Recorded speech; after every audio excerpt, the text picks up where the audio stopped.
The war in Iraq.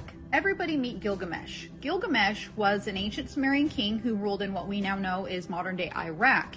And he was a 17 to 20 foot giant. He was a demigod, which means he was half human and half god. Now, Gilgamesh was a barbaric king. He built up and ruled over the city of Uruk, which is, again, modern-day Iraq. So what does he have to do with the war in Iraq? This brings us to 2003, when German archaeologist Jörg Fassbinder was digging in modern-day Iraq, and he thought he found the city of Uruk. Gilgamesh was simply a figment of myth.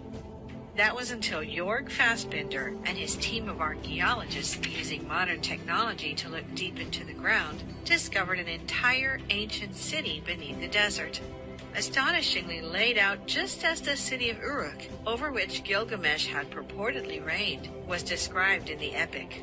More importantly, on the outskirts of the ancient city was what appeared to be a burial site, which archaeologists believed to be the tomb of the ancient king. So Jörg goes to the authorities, tells them he thinks that he found the city of Uruk and possibly the tomb of Gilgamesh, and 5 months later, we invade Iraq. Now here's where it gets crazy, because not only did we invade Iraq immediately after his findings, our military builds a base directly over the ruins. Anyway, it's not a secret that the USA established a base in the old Babylonian city, destroyed some historical artifacts, and also took with them many of the artifacts. They constructed buildings and helicopter landing pads in the ancient city. It's not a secret that they were searching for something very important. This is where it gets crazy. Yeah. All the archaeological sites were then stopped in Iraq, so stop digging, you're out of here.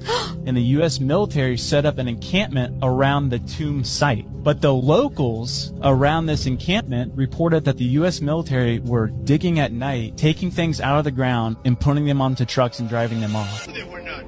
There were no weapons of mass destruction. And, something's wrong. It's a whole world of deceit.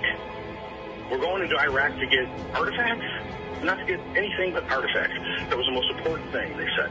But which artifacts? I don't know. They just said artifacts. There were things in Iraq that were sold that we had to go get. And Bush wanted those artifacts. It was very important. Did we get them, and if so, where did they go? We got them. They said they got everything they needed from that country. Where is it? I don't know. We have it. Saddam Hussein was building a massive reconstruction of Babylon near the ancient city. Was he trying to hide something huge? Is that why the U.S. decided to invade Iraq so fast and acquire the ancient relic? If you go on the Department of State's website and type in Gilgamesh, you are actually